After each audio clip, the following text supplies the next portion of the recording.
佛传被葬到了天齐墓的最顶端，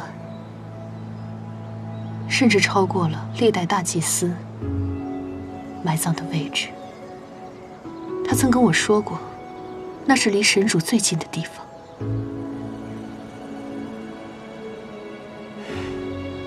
谢谢你，你的这些把戏，佛传教你的。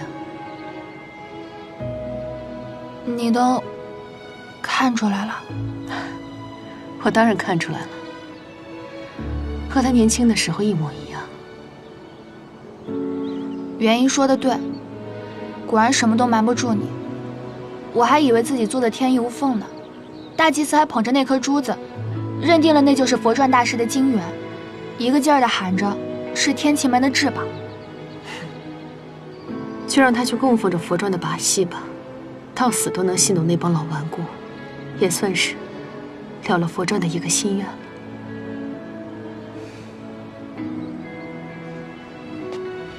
这个才是佛传大师。你本来就打算告诉我吗？再管用的把戏，也不能拿来骗他爱的人。我的羽毛还在你那儿。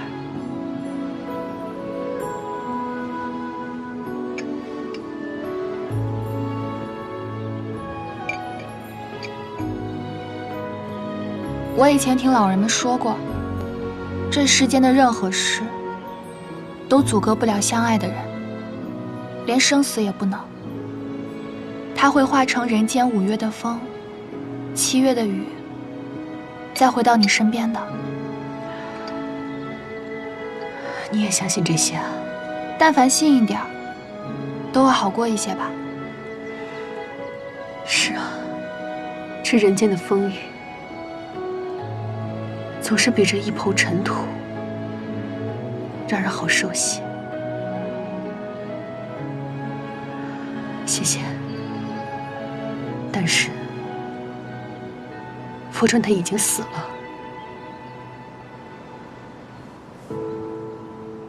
他就在这儿，化不成什么风雨。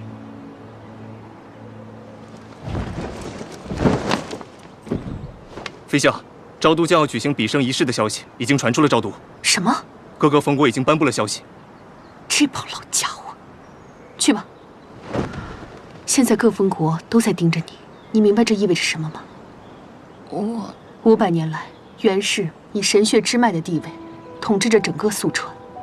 无论各国有多么激烈的战争，袁氏在昭都的地位都不可撼动。神选之王的身份就是维系宿川平衡的最后一股力量。那我不是刚好可以帮到元一？人们为什么会敬畏神主？因为这个世界上根本就没有神主，没有人见过，就没有人质疑。神主只是一种象征，一种震慑的力量。在宿川，没有人敢取代元一，因为他背后有神主的威慑。比生仪式若是成了，不是更能彰显神主的威名？这会比你所说的象征更有力量吗？不，你不是个象征，你是个真实的人，看得见摸得着。一旦被人击倒，那么随之崩塌的就是几百年来对袁氏的敬畏。如果袁氏的地位被颠覆，整个宿川的虎狼们就会倾巢而动，这才是神陨之后最大的灾难。你说的这些，你从来都没有想到过，对吗？那你为什么还要同意比生仪式？我一直都在阻止元一去寻找神主。我甚至怀疑过你是大祭司或者竹溪耍的把戏，可是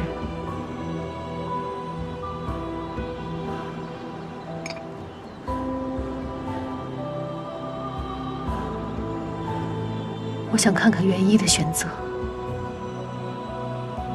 我会成功的。谢谢谢你。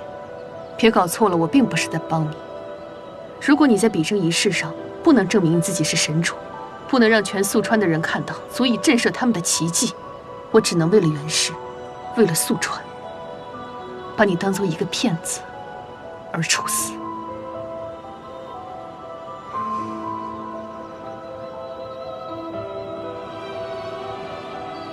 谢谢你跟我说这些，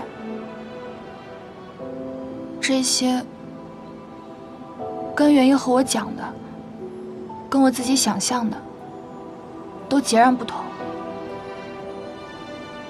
我被地火灼伤，被竹溪追杀，好像都没有现在这么害怕过。果真和我爹说的一样呢。不过没有关系，因为我就是神主。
神主，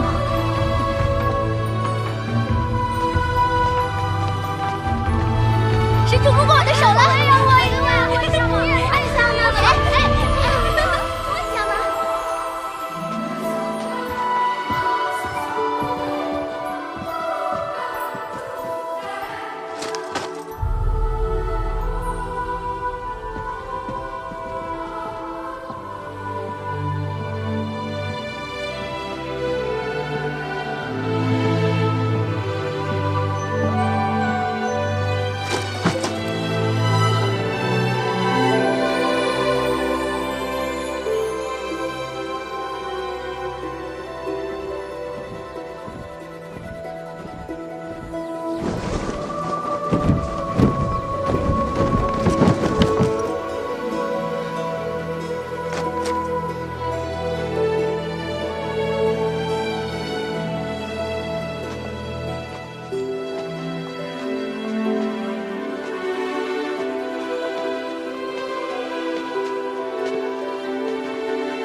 玲珑，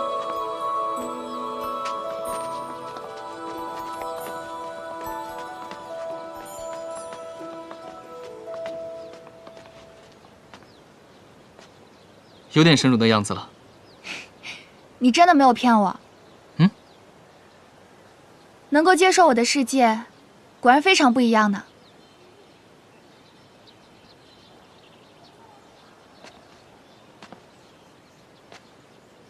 要是我爹也能看到就好了。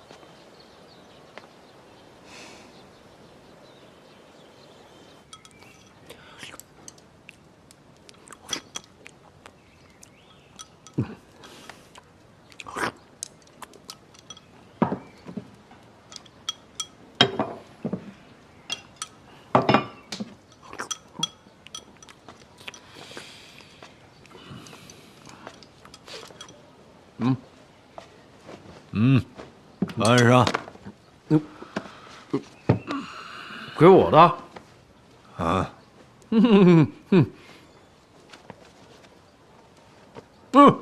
大小合适。嘿嘿。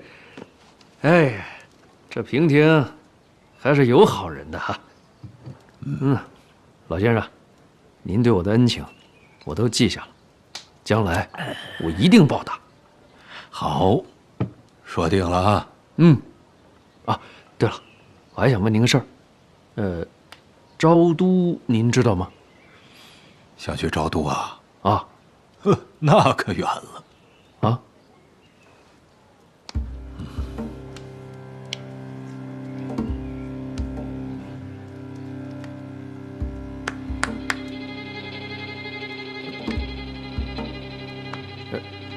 昭都怎么走？您知道吗？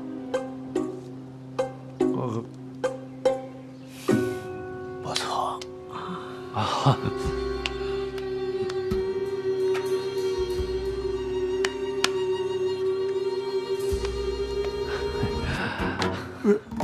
你干什么呀？这不是平亭打招呼的礼节吗？跟鬼打招呼呀？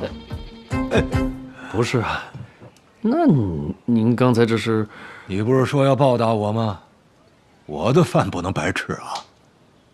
哦，这饭要钱是吧？哎呀，我现在没。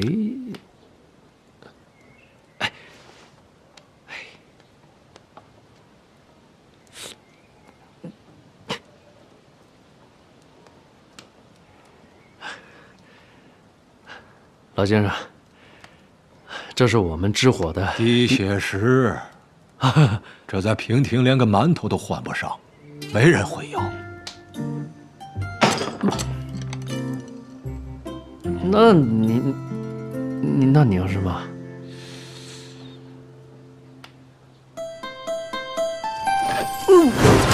快点，快点，对，往里丢，丢，好。好，淘点水，淘点水，淘点水，那个水。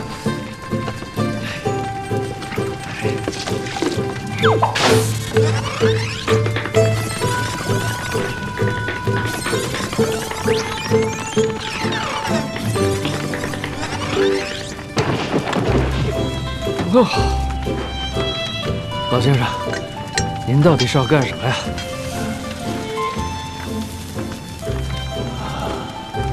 助气。勇气已经离他们而去，人们从没有见过这样的战斗。昆吾的骑兵如同沙暴一般席卷了西境，仿佛马蹄扬起的每一粒沙石都是一支利剑，刺穿了每一位宿川将士的心。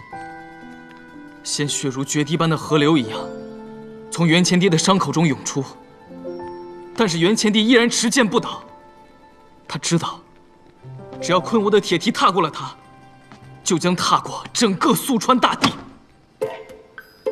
神主将整条怒河托在手上，将怒河水化作雨水之剑，指向昆吾人。沙遇水成泥，凶猛的昆吾骑兵成了泥沼里的困兽。袁前帝手中的王剑，没过神主的力量，熠熠发光。勇气又回到了每一位将士的身上。这就是神主，这就是神主的力量。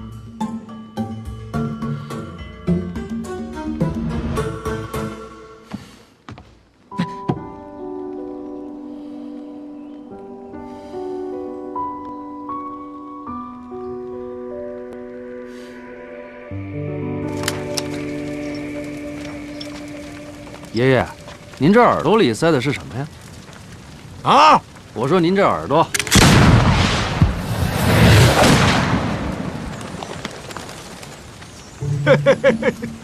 看看，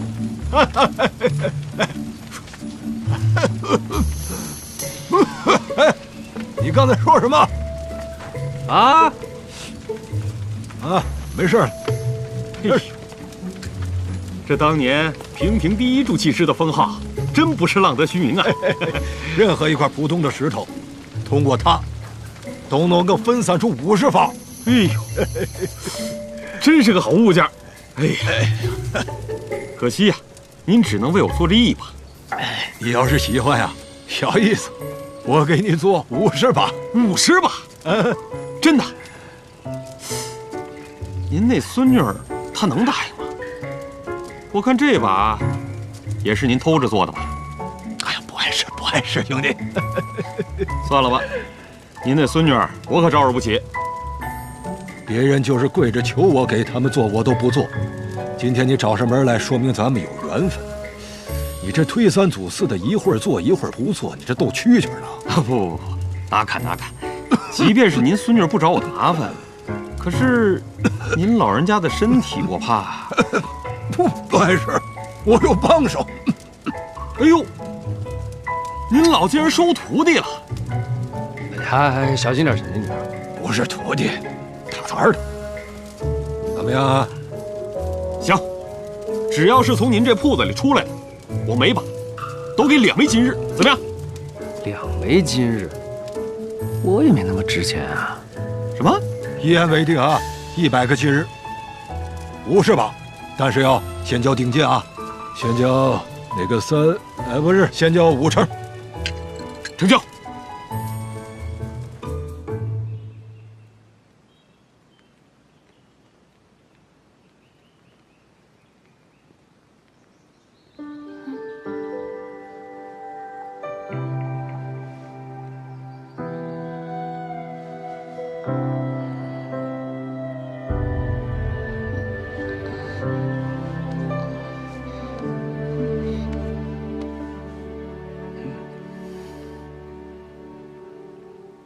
是不是太累了？没有。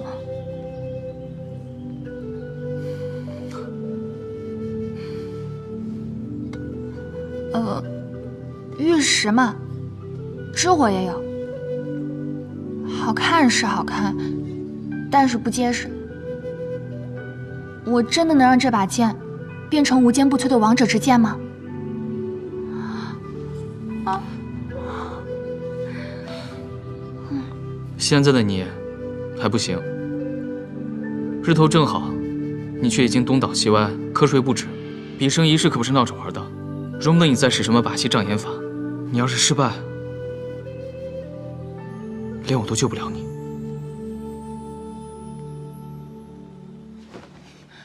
你这是在教训我吗？摆起天子的架子来了，还不是你讲的这些故事太无聊了？故事？你觉得这些都是故事？不是吗？这些，还有那边那些书，不都是故事吗？我刚刚听你讲了半天，什么助天子征战，帮天子退敌，为天子疗伤，赐王见神力，这来回来去的，不都是只有神主与天子的故事吗？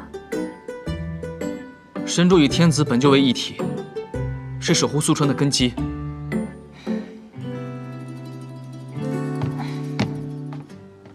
可是你的这些故事对我一点用都没有，就像是在知火，随便抓一个老人就能跟你讲上一大堆知火勇士和地火搏斗的故事，一晚上都不带重样的。可是没有一个故事能够说明白，地火是因何而起，为什么500年不灭。你的这些故事也一样，他一个也没有告诉我神主究竟是如何而来。有时候，知道缘由也不一定就能解决。老先生，你还真是个铸器师啊，还挺厉害呀。你也懂这行啊？我不懂，不过我们族里有人懂，但也就是一些修修补补的手艺，祖上流传下来的技艺都已经丢得差不多了。是啊，上古知火族是出了不少了不起的淬炼和铸器之术啊。那个时候的锦石城啊，是我们这行所神往的地方。嘿嘿。现在虽然技艺丢得差不多了，但是还流传下来好多先祖所铸之器。我家里的那把火牙就是先祖留下来的。等我找到闺女，我们就请您跟我们一起回知火去看看，家里好多先祖留下来的东西，您看了肯定喜欢。我不稀罕上你们那个罪孽深重的地方去。啊？什么罪孽？啊，你不明白，跟你没关系。来，哎，别，老先生，您不能这样，您救了我，我已经是感激不尽，给您干点活是我应该做的。这怎么好意思收您钱呢？肯定不行，肯定不行。这不是给你的工钱，上对面的铺子去，给我买2坛子酒和1只烧鸡来。记得找钱啊！哎，把这个带上吧啊！遮着点儿，你可别想跑啊！你要是敢往旁边多迈1步，我就立刻大喊大叫，你的脑袋也值10个金日啊！你是跑不出平顶的。你知道我是谁啊？当然知道了，否则我把你捡回来干什么？我上哪儿找一个干活不要钱的人呢？去吧。我知道纸火流传了些关于火妖的传说，传说那就是地火的元凶。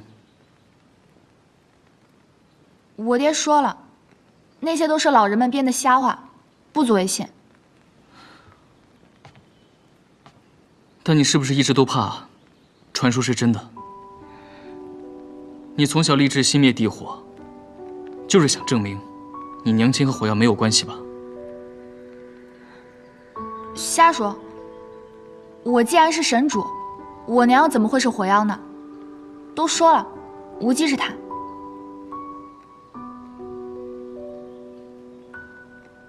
是啊，都是些无稽之谈。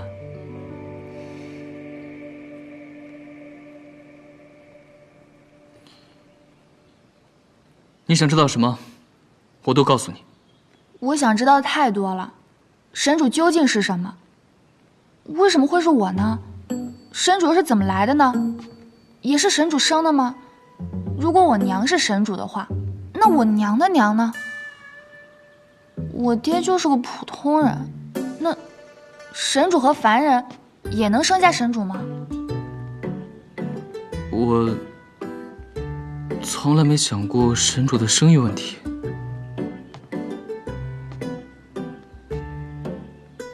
这么严肃的问题，你脸红什么？我只是没想过神主会跟我讨论这个问题。生育繁衍可是大问题，支火人数本来就不多，灭火又容易死伤。如果不注重人口问题的话，很快就没人守护燕西墙了。像我爹这样只生我一个女儿的，倒是绝无仅有了。不过，你们皇族的人倒是一点也不担心这个问题啊！难怪神主几乎灭绝，就连袁氏也只剩你一根独苗。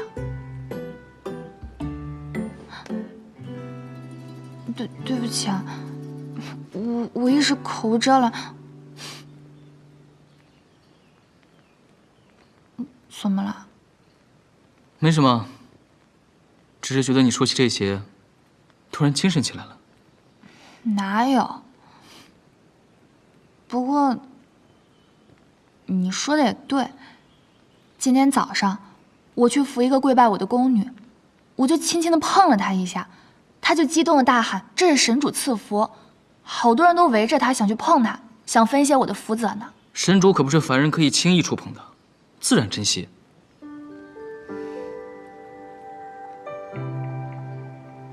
小时候，族里的那些爹娘都不让他们孩子跟我玩，他们对我都避之不及，说我是不祥的妖物。唉，因此我爹没少跟别人打架，他还骗我说那是在跟别人练功呢。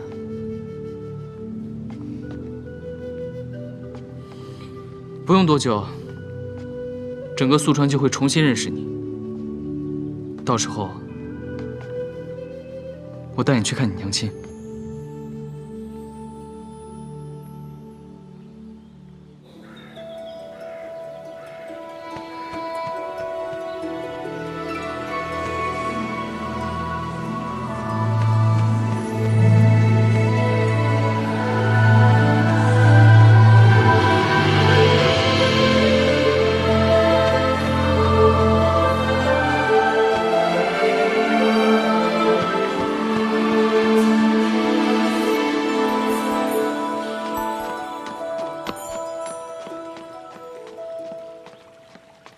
家主，昭都来消息了，大祭司给所有的天齐们都传了消息，不日将举行比升仪式，宣告神主降临宿川。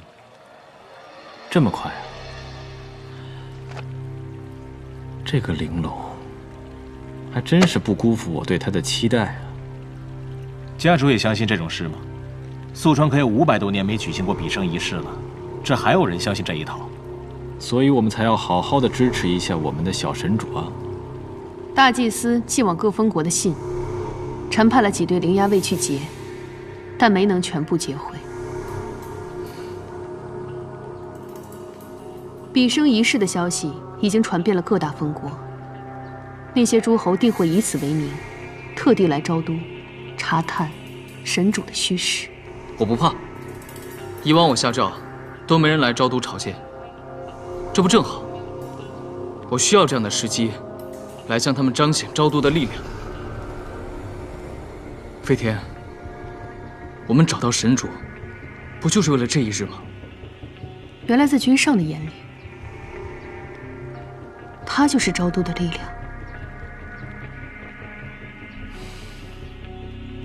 飞天，我感激你为袁氏，为我所做的一切，但是你我都清楚，无论如何经营，你我都改变不了昭都被孤立、袁氏衰落的事实。可玲珑就是一个契机啊！相信我，我们会证明给你看。整个宿川都是君上的，君上不需要向任何人证明任何事。臣受先王之命，为君上安排帝师，习史书兵法，治国王道，为君上整肃朝廷，肃清乱臣。不管昭都以后发生什么，君上有任何的想法，飞天都会一如既往，不负所托。可是，我仍会怕你对我失望。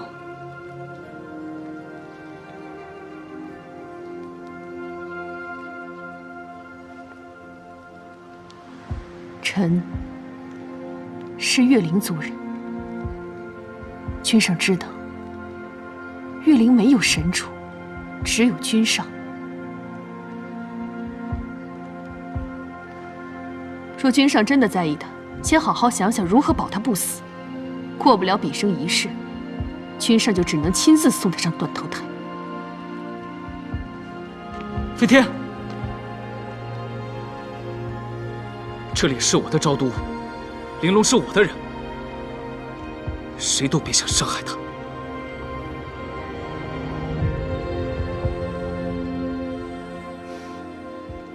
你快去准备准备。今天商会的那帮人，一准又要过来闹了，还得应付他们，真让人头疼啊！比升仪式这么大一件事，平江侯一定会借此名义又大肆敛财呢。商会那帮人这些年已经被平江侯各种巧立名目的税捐压得喘不过气来，都一心等着家主您娶了银家的姑娘，靠着银家的尊贵名声支持商会，抗衡平江侯呢。那兄妹俩呢？按照家主您的吩咐，逛平亭城去了。我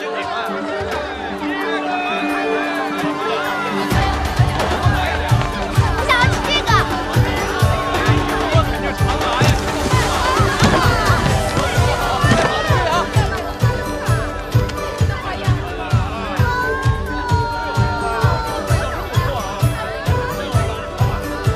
从卫生宴家往外看，这里就一块豆腐大小，没想到身处其中，才知道竟然有这么多人，这么热闹。辉月岛的乡亲们总说平亭大，可没想到竟然有这么大。你说这里这么大，我们怎么才能找到虎图仙？那要看微生宴是不是个守信之人。微生宴，尹庄啊，你有没有想过，微生宴是一个什么样的人？有钱的人啊。可我们住进微生府这么多天，连他一面都没有见过。你不觉得奇怪吗？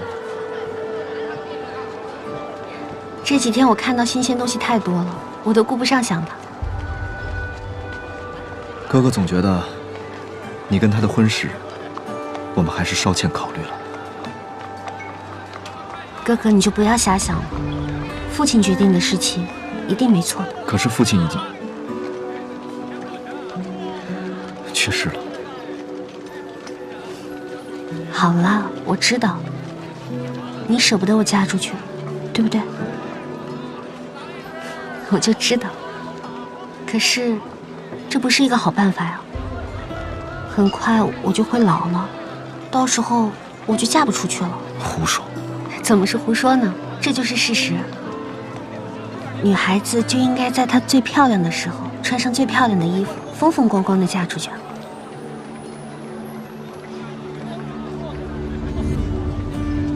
你看，这里是平亭，全宿川最富裕的地方，也将是哥哥要征服的地方。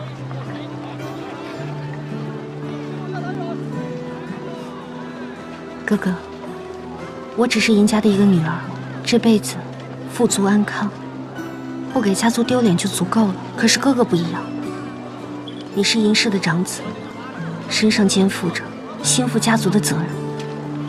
你还记得娟娘在渔船上说的话吗？这里是平亭，不再是辉月岛了。所以啊，你也要学会把我交给别人了。好看吗？好看啊！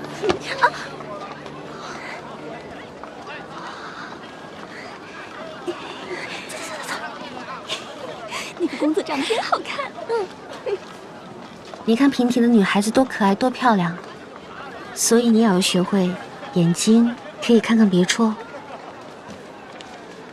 我知道了，走，陪你逛街去。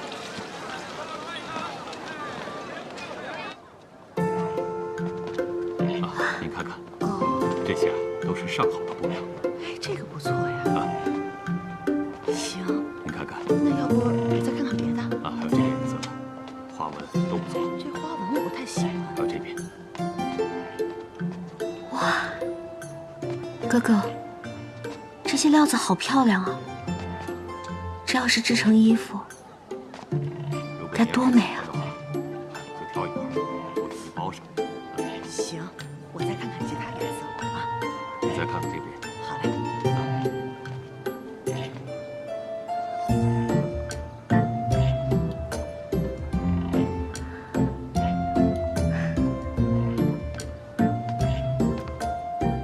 姑娘喜欢这块料子？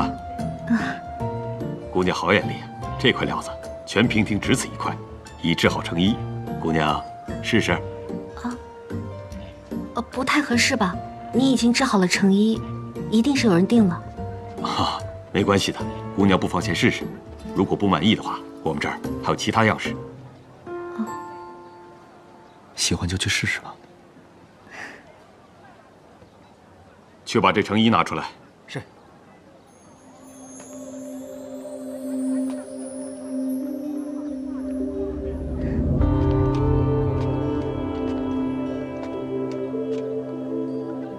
好看吗？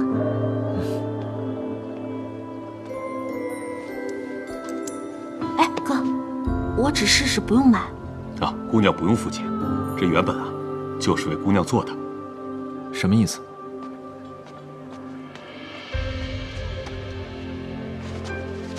这画像上画的是姑娘吧？这是……啊，我们店里每一种料子都按照姑娘的尺寸做了一套。不光是我们，几日前，平亭所有的店铺都收到了姑娘的画像。姑娘随便逛到哪里，不管看上什么衣物首饰，都有按照您尺寸备好的。难怪这么合适呢。这些都是魏生燕安排的吗？啊，是的。没想到他这么细心。姑娘，要不再换套头饰，这样会彰显姑娘更加的漂亮。好。衣裳呢，您收下了，这剩余的布料啊，就拿去销毁。哎，不用了，这样太浪费了。魏生燕是不允许其他人穿与姑娘一样的衣服的。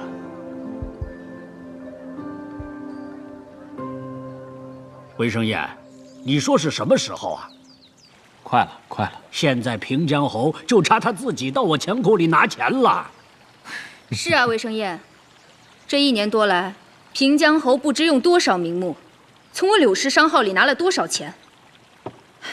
今天，昭都不知抽什么风，要搞什么毕生一世。哎呀，这平江侯还不知道要用多少钱去昭都孝敬神主呢。你可瞧着吧。哎，神主乃是宿川守护者，不可妄言啊。什么守护者？他要真能守住我的钱，我还叩谢他一声神主。几百年前的古董传说吧，我看这袁氏也是被诸侯们逼急了眼，挖空心思想要立威罢了。哼，说正经事儿，别瞎扯别的。问你话呢，你说，到底什么时候娶银氏的姑娘啊？其他铺子不去光了？不去了。每个铺子都有我的画像，再这么下去，他们得毁多少东西啊！这个微生宴，再有钱也不能这么浪费啊！回头我好好说说他。比生一世，什么是比生一世？哎呀，比生一世就是神主重临了。尽是些胡说八道！这个世界上哪有什么神主啊？有的，我爷爷就说了，我们家祖先就是神主的侍从，还说这以前天晴还是下雨，全靠神主一句话呢。什么真神假神的，还能管咱们吃好饭喝好酒？哎，这说的就不对了。据说啊，神主重临要出大事了。哎，那些做坏事的人有报应了。走吧。玲珑做到了，他获得了昭都的认可。是啊，不过最后还要看比生一世呢。神主重临，袁氏复兴，哥哥在重振银氏，重现上古宿川的荣耀，感觉就在眼前了。你看周围这些人，哪一个还在乎上古的荣耀？我们的路还长着呢。玲珑在昭都，应该也挺不容易的。我们得尽快找到虎图西。你看，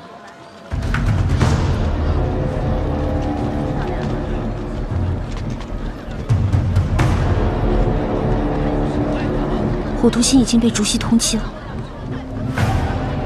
那现在不是很危险吗？银庄，你先回去吧，我去打探清楚。哥哥，你今天怎么让我一个人回去啊？你不担心我了吗？你看那2个人，是微生宴派来的，他们已经跟了我们1天了，他们会护你周全的。那你路上小心一点。回生宴，你可是答应我们的，依附银氏，掣肘平江侯，我们才出巨资入股你的商会。现在人都到了平亭多少天了，一点动静都没有。哎，这到底是怎么回事儿啊？我看是不是人家银氏不愿意嫁给你啊，魏生燕？你是不是拿银氏做幌子骗我们入股啊？虽说银氏今非昔比，但毕竟是宿川最古老、最尊贵的姓氏。俗话怎么说来着？这瘦死的骆驼还比马大。瘦死的骆驼那也不吃狗食啊！你可闭嘴吧！读书少就少言语，只要是个人都比你会说话，你不就眼红魏生燕娶了银家的姑娘吗？你别在这瞎掺和啊！我这也是为了大家好。在座的多少人心里没底儿啊？对不对？毕竟那可是银氏的姑娘，银氏的姑娘你们知道吗？啊，你以为那是窑子里的窑井，花钱就能买了？那银氏毕竟是名门贵族啊。但你还真别说，福烟楼有个小妞，还真不一定比银氏那姑娘差呢。那小脸蛋嫩的，还有那小手。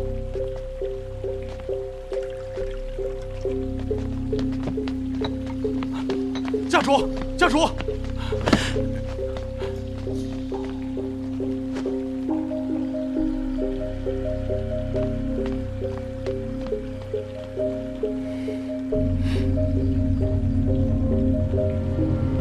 魏生燕，之些都是你商会的朋友们吗？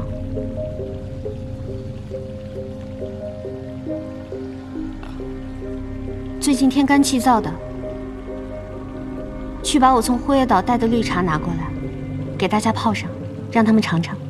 是。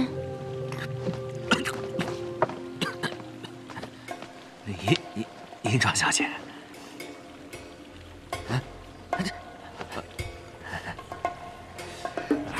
银庄小姐，银庄小姐好。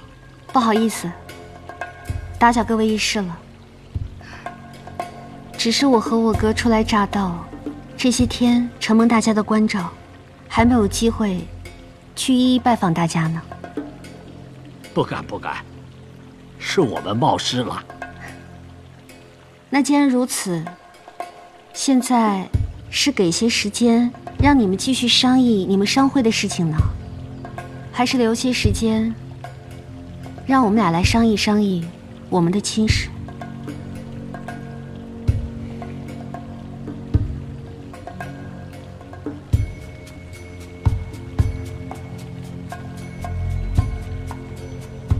各位，那就恕不远送了。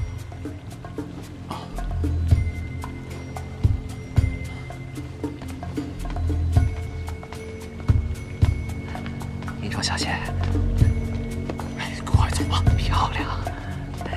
走走走。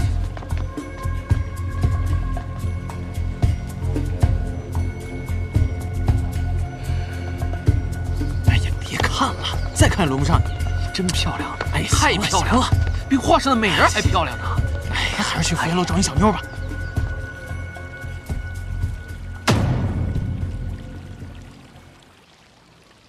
小姐这么早就回来了？早吗？再晚一点，可就看不到这出了。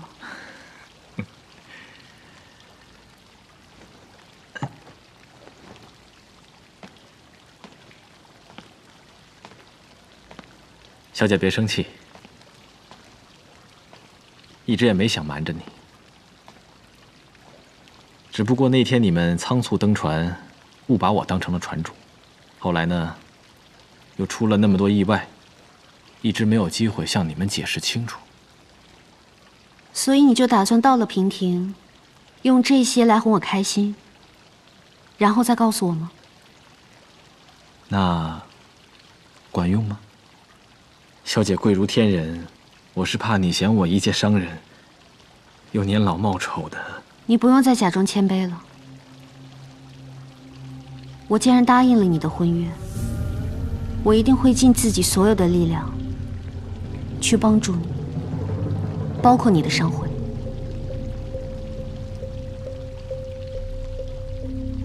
当然，作为微生宴的夫人，我也能得到我想要的，对吗？当然。不过，与我微生宴做生意，你可要考虑清楚了。你白手起家，成为宿川首富的故事，无人不知。如你所说，和你做生意，我当然是想清楚的。怎讲？做好你的妻子，但你要帮助我哥复兴银氏。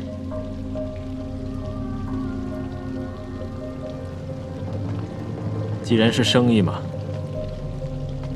你付出的越多，你哥哥得到的也就越多。我的本钱都在这儿，一目了然。想要什么，悉听尊便。那我可得好好想想。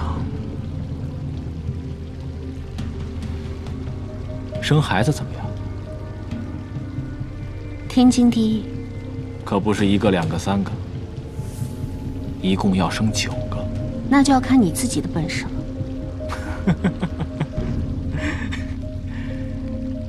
好，好，好。在外面，你是微生夫人，银氏之女，我会和你眼足相敬如宾，举案齐眉的戏码。你的吃穿用度也会是最好的。不过你要明白，我给你最华贵的衣服，是让你去演好一个尊贵的夫人，回到家里，你就是我微生宴的女人，我让你做什么，你就得做什么。好。那你还在等什么？脱啊！我说，脱衣服。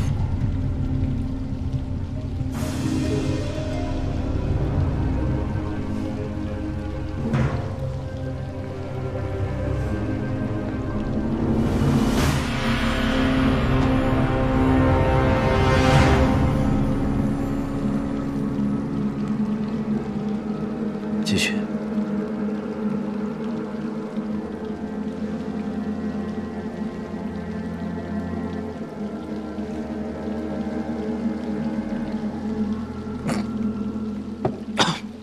好了，我演不下去了。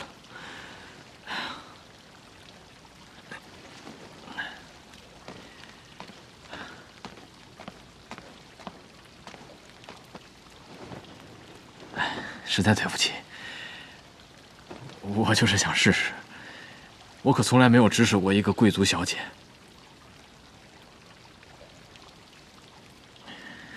有点得意忘形了，对不起。不过，银庄小姐，你跟我想象当中的还真的不太一样。可是你跟我想象中的一模一样。可是我不在乎，我只需要你完成对银氏的承诺。除此之外，我想要你再答应我一个条件。什么条件？在我哥面前，你要关心我、呵护我，对我无微不至。好，我答应你。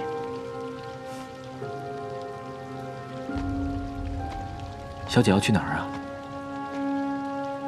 接着出去逛街啊！我可是不会替你省钱的。承诺过银氏的，我绝不会食言的。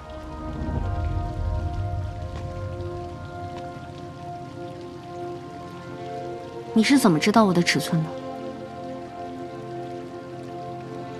目测。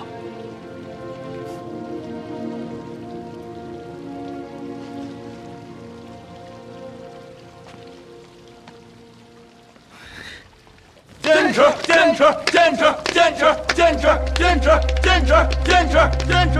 哎，你什么人啊？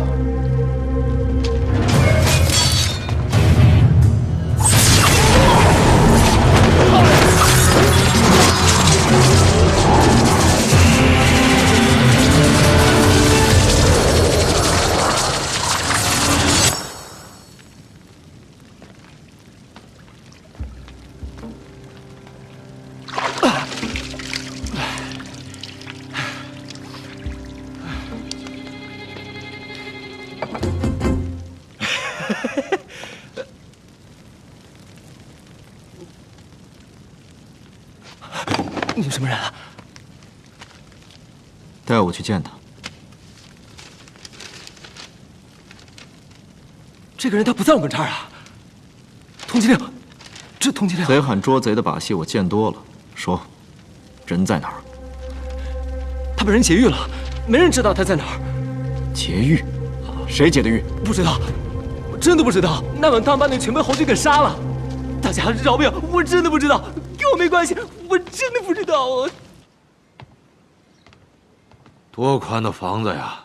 来吧，你今儿晚上就睡这儿啊。收拾收拾，啊！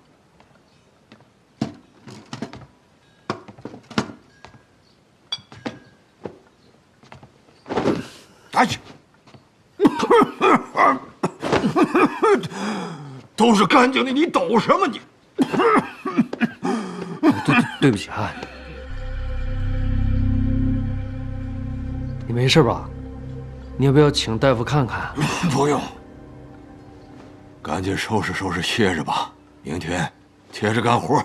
哎，老先生，我告诉您啊，我是真有急事儿，没法帮您干活，与我无关。哎，老先生，我可是个通缉犯，这要让官兵看见我住在您这儿，对您不好。那与你无关。哎呀，老头子，我真是服了您了。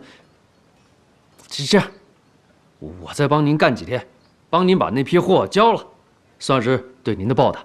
但是，您能不能也帮我个忙啊？我跟您打听个事儿，17年前，在平亭走丢过一个叫锦儿的姑娘，您知不知道？哎呦，这么烂大街的名字多得跟苍蝇似的，我上哪儿给你找？您等会儿。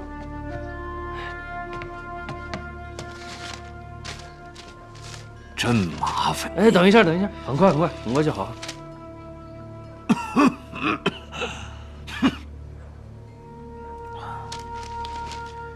老先生，您是铸器师，您见没见过像这样的刺青啊？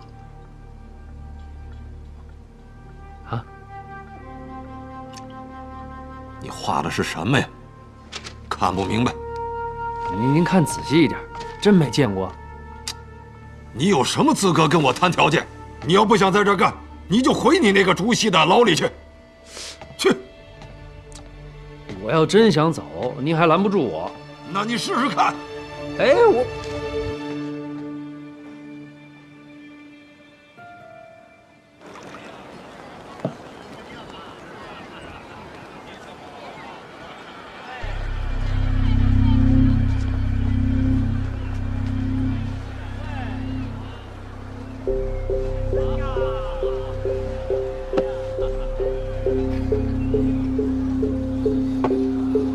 老板结账。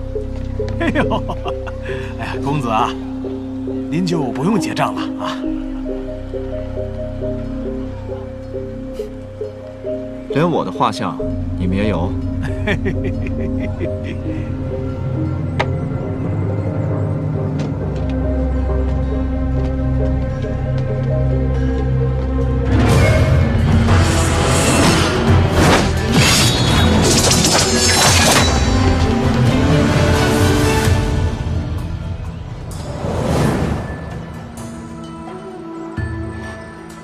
你是什么人？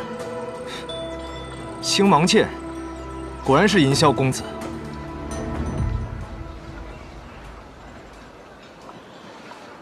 岳灵的人，昭都有来信。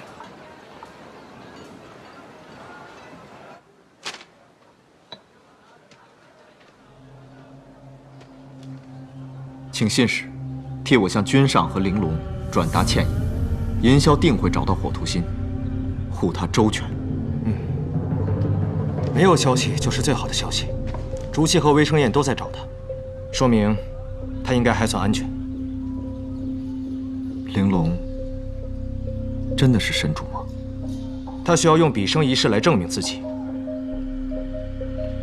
是不是失败了就会被处死？公子就在竹气的眼皮底下活动，千万要小心。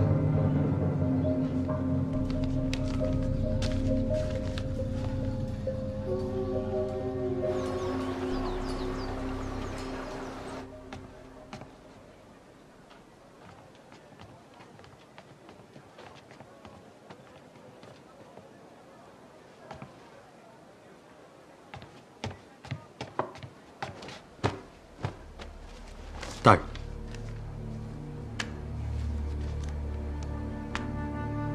去，把这封信送到昭都，平定一切无恙。是。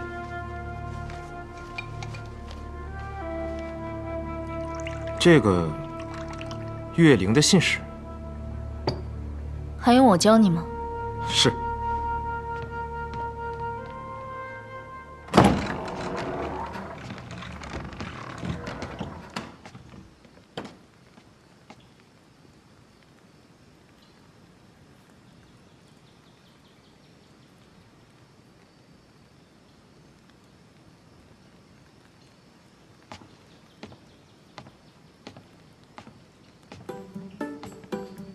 玲珑，嗯，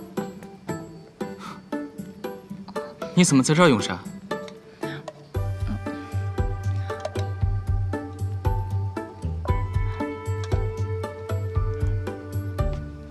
什么呢？没看什么，在房间吃，总有好多宫女站在旁边，一会儿帮我换菜，一会儿帮我递手巾的，怪吓人的。你的书房没人敢进，你可以叫他们退下。那他们就全都退到门口，眼巴巴盯着我，等着我吃完。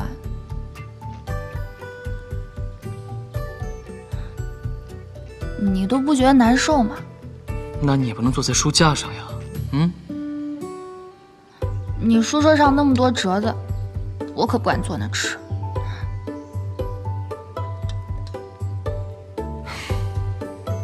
行，那我命人把我的饭菜也端来，我陪你吃。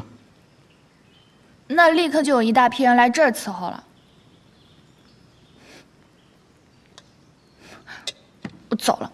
哎，又怎么了？我惹恼你了？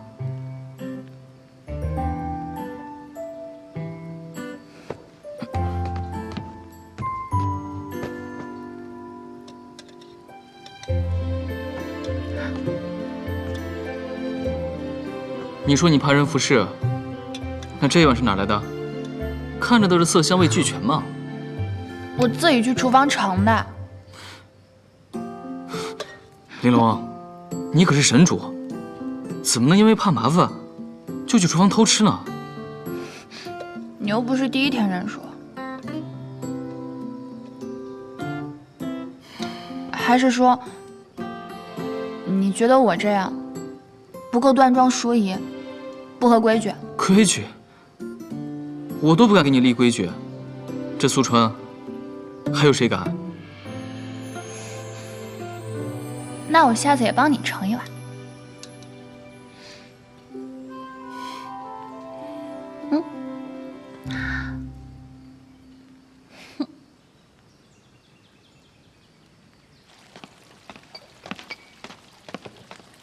韦盛宴呢？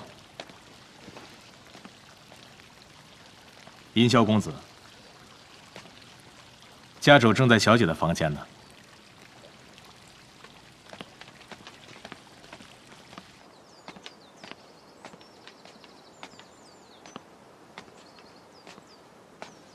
这条链子我连问都没有问，只是看了一眼。你是怎么知道的？想知道，自然就会知道了。你这样害得我以后都不敢逛街了。只要你喜欢。我知道你想哄我开心，但是这样对我们银氏声誉不好，惹来非议，日后让我哥怎么再平庭立威呢？是，都怪我太想哄你了，疏忽了。我带上看看吧。说起你哥哥，我还真得好好想想，到底怎么才能让他息怒呢？不用担心，只要是我喜欢的，我哥一定会理解的。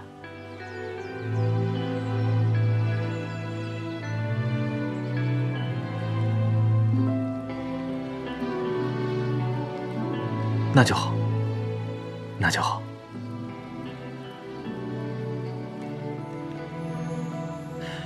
那你喜欢吗？当然喜欢了，这可是我梦寐以求的生活。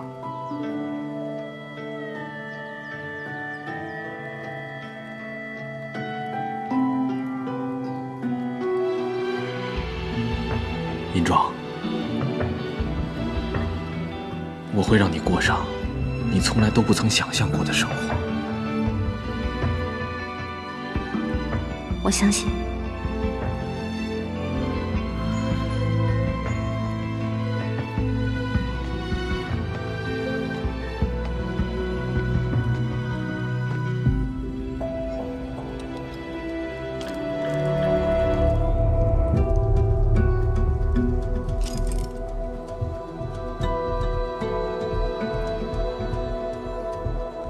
我哥哥已经走了。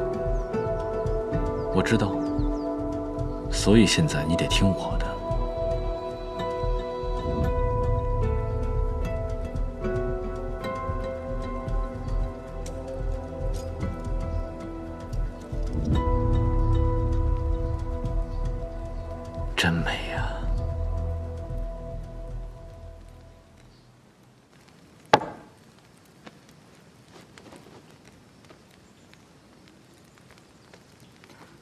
你这个帕子，还挺好看的。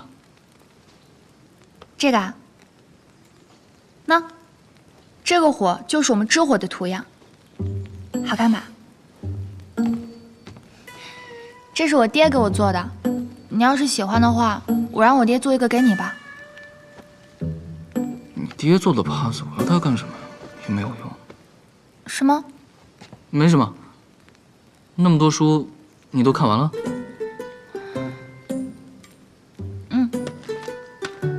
是在找什么吗？没有。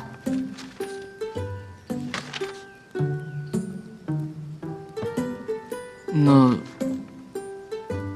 这本书你也……对，给你选妃的名册我也都看完了。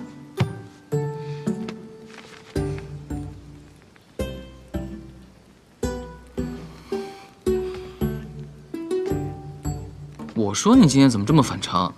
该不是听说我选过妃，吃醋了吧？你选不选妃跟我有什么关系啊？你倒是提醒我了，再过几个月，大祭司又该张罗起选妃之事了。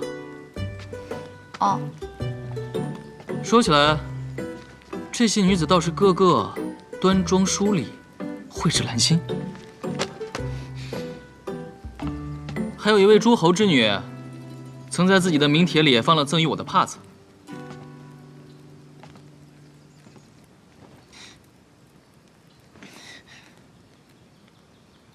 想拿这个？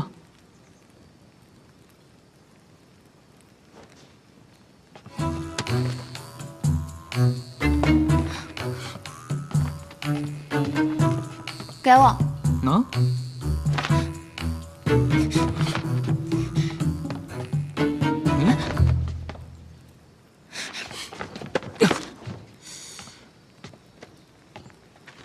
怎么还动起手来了？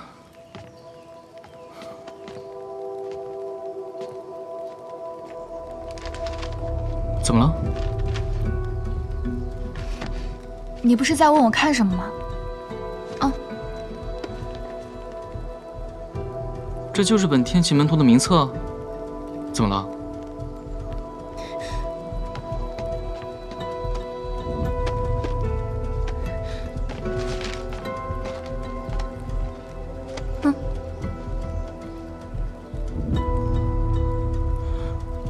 你就是在找这个？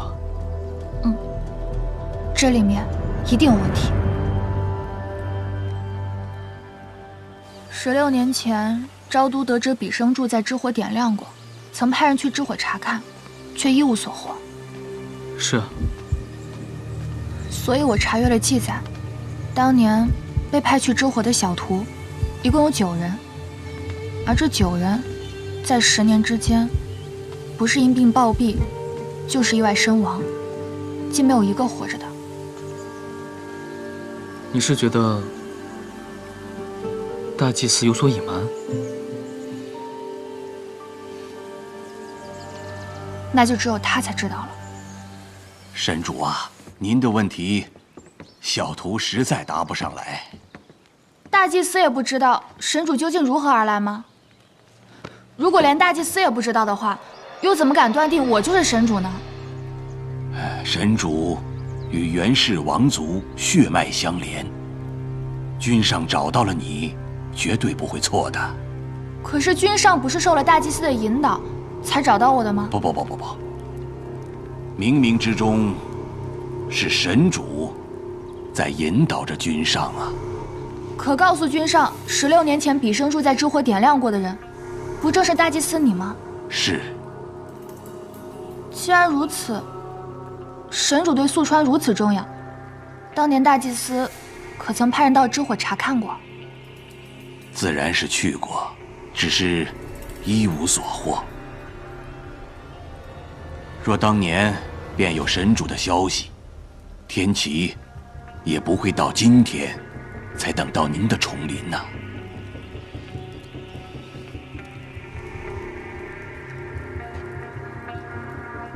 一无所获吗？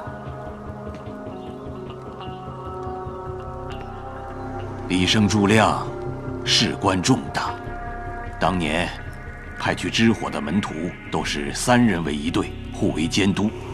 回到昭都后，将他们分开，口述笔录支火情形。那些记录，小徒都看过，的确没有异样。神主要过目吗？不必了，我看过了。神主英明。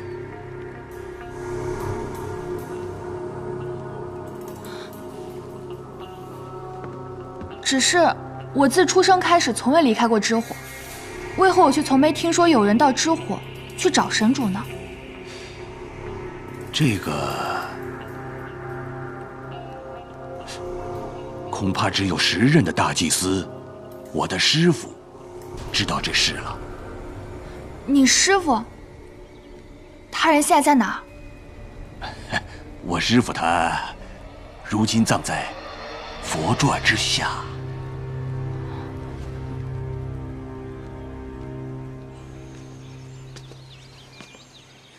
玲珑，有答案了吗？9个人，10年之内陆续死亡，这一定不是什么巧合。他们到底是发现了什么呢？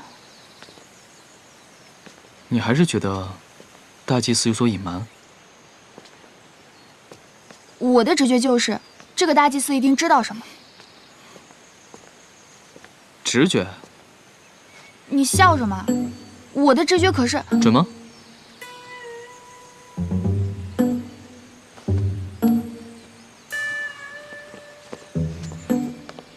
反正决定跟你走也是凭的直觉，你说准不准？准。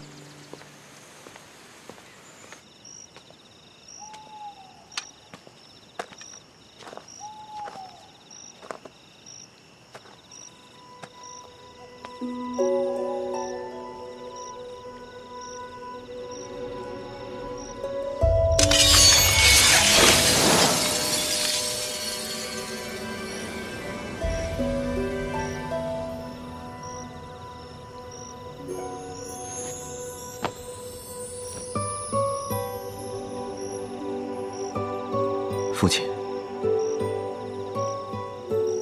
孩儿曾起誓，银氏的复兴有我银霄就够了。但您还是把银庄许配给了魏生言。您在世的时候，孩儿没能阻止这桩亲事。您现在不在了，我依旧阻止不了。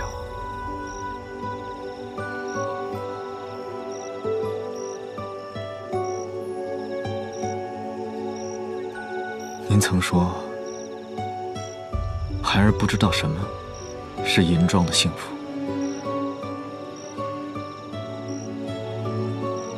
是，我是不知道。那您就知道了。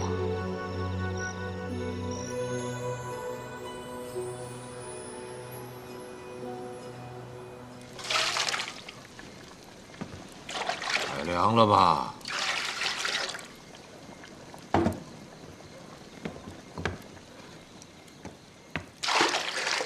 太热了。我们支火人天生耐热，你让我把手放在开水里，我也不觉得烫啊。哎，拿着。这什么呀？用这个测一测，颜色深了就是太热了啊，不深不浅为正好。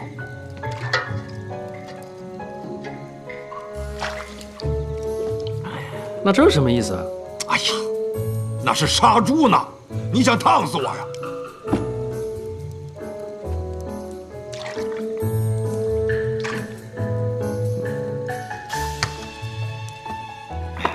快点，快点，别磨蹭了。嫌我嫌磨蹭，你让你孙女儿来伺候你啊？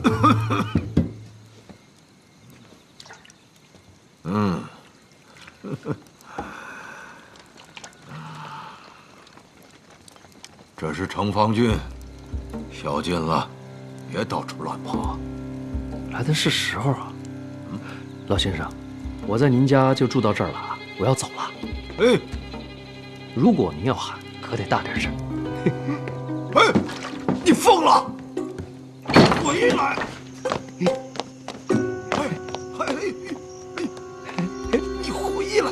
你疯了吧你！老先生，您喊嘛，把我交出去，您可以得10个金日。我不要！快！你不喊，那我喊了。你喊什么？来人呐！抓逃犯啦！逃犯在这儿！来人呐！逃犯在这儿！逃犯在这儿啊！别喊了！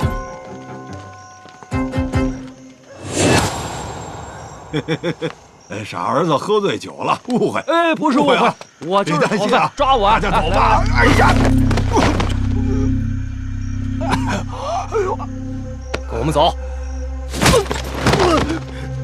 狗巴蛋！你娘没教过你要尊重老人呐？啊！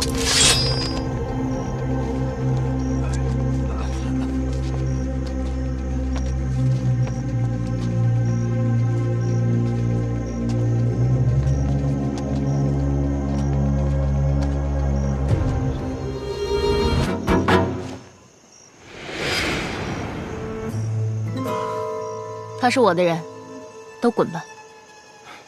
是。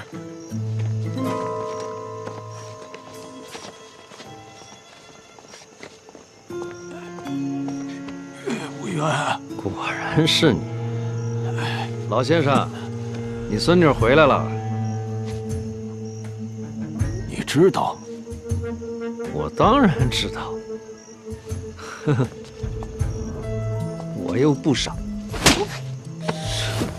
我告诉你，你要再敢把我爷爷置于险境，我弄死你！你嫌我危险，你嫌我危险就让你爷爷离我远点。你怎么知道的？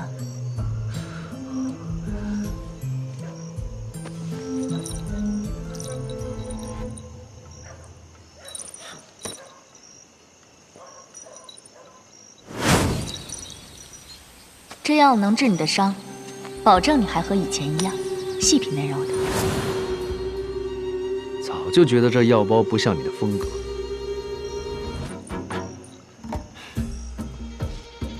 说吧，把你知道的全部都告诉我，我不会再逃了。去了趟竹溪的大牢，都没把人家的东西弄丢啊！你这心里……还真有我。喂，你觉得是个男人都能被你这样勾引吗？你是不是只会这一招啊？你爷爷还看着呢，一个女孩子家，你知不知道什么叫羞耻啊？闭上你的臭嘴！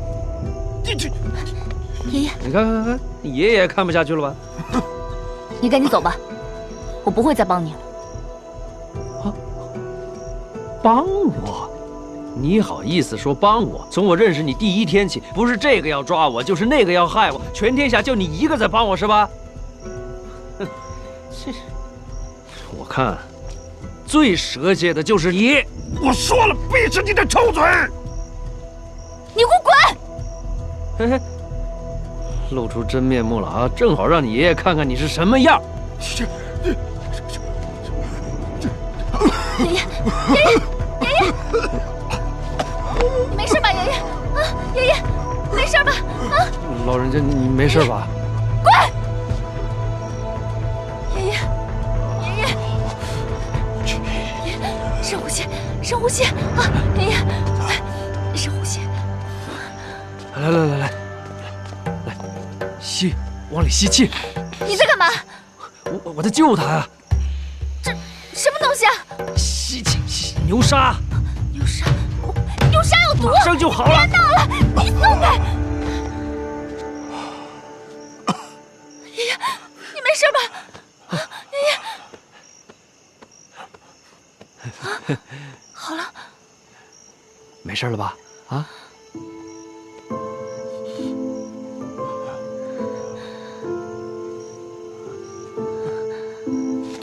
怎么了？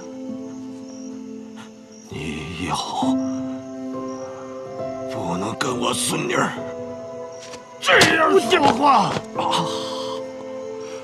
你懂什么呀？你什么都不知道。爷爷，你消消气，消消气，消消气啊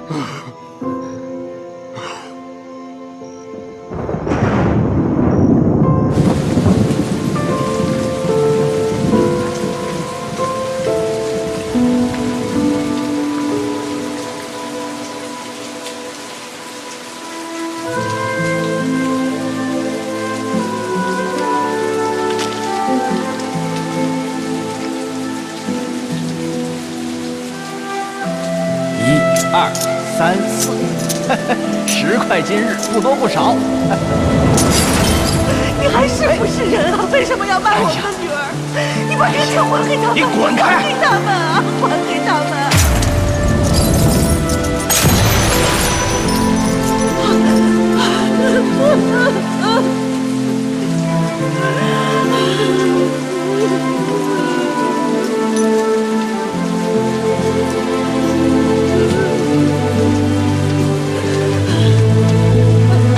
来，走，走啊！我还没被这么小的丫头出过10块金日，你就知足吧啊！她以后就穿金戴银了，日子过得肯定比你们好。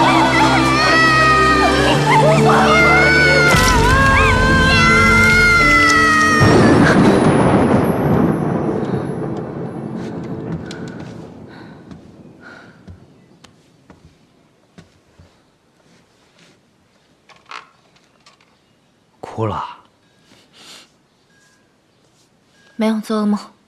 不像，梦见伤心往事了。你在这里干嘛？是不是跟你爹妈有关？哎，你刚才做梦那个样子，那声音我再熟悉不过了。玲珑小时候也这样，不过她也是从来不跟我承认梦见她娘，但她的梦话会出卖她。听着，我的亲人只有我爷爷一个，没有爹娘。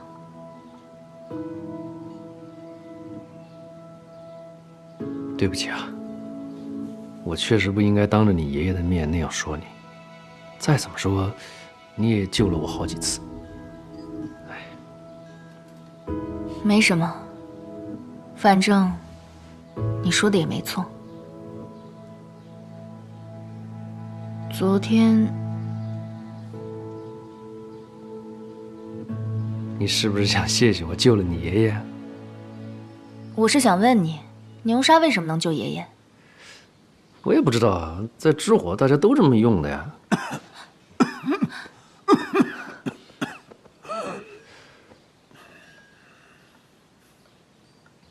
你爷爷好像病得不轻啊。你当时说想要和我做个交易，是不是想让玲珑帮忙救爷爷？嗨，要是帮忙你早说嘛，你何必绕这么大一个弯子呢？我直接跟你说，你能帮我吗？当然了。你在我这儿没得到什么好处，会帮我？喂，你怎么会这么想呢？这个世界上哪有人平白无故的帮别人？除了我爷爷。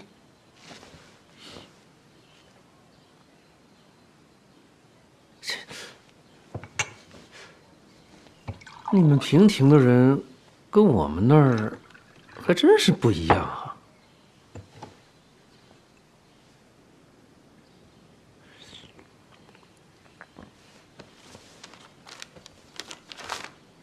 赵都的信。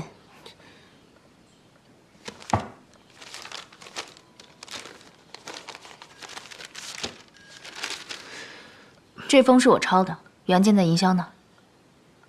银霄？哦，对了，银霄他妹妹现在怎么样了？在微生宴府忙着准备成亲呢。哎，那个微生宴可不是什么好人啊！我当时就是上了他的贼船，才一路沦落到此。哎，把我送到竹溪手里的也是他。银庄怎么能嫁给这种人啊？你怎么又知道银氏兄妹是什么样的人？你多了解他们呀？银霄给昭都的回信里，可没提到你被竹溪通缉的事儿。没说吗？没说。真的没说？真的没说。哎呀，他这……那就好，那就好。哎呀，这要说了，玲珑该担心死了。哎，没说就好。哎，真蠢。说起竹溪，你才是他的人啊！怎么，你怕他？你对他又没用，他要的是你女儿。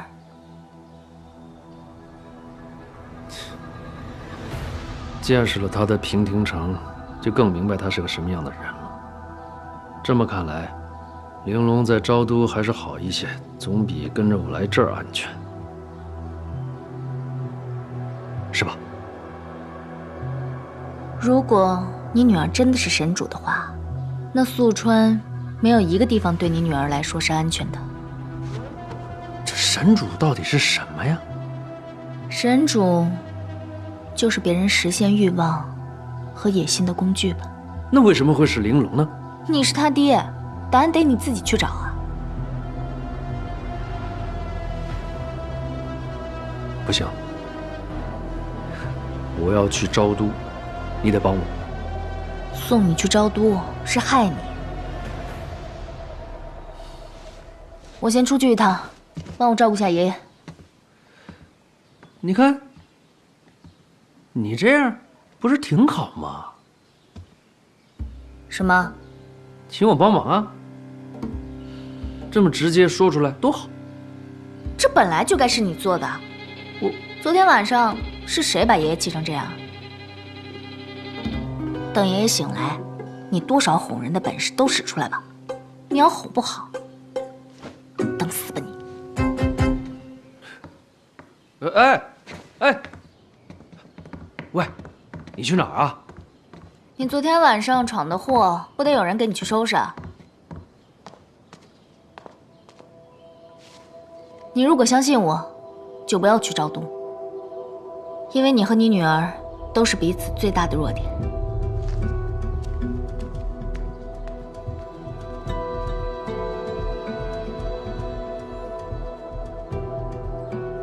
我们的计划是把火图心送去昭都，不是让你藏着他。如果我不花点心思让他相信我，你的计划没办法完成。他看起来蠢笨，实际上聪明得很。竹溪应该马上就会去昭都了。要做什么？这你得去问他呀。我是问，你要我去昭都做什么？哼哼，真喜欢跟你说话呀。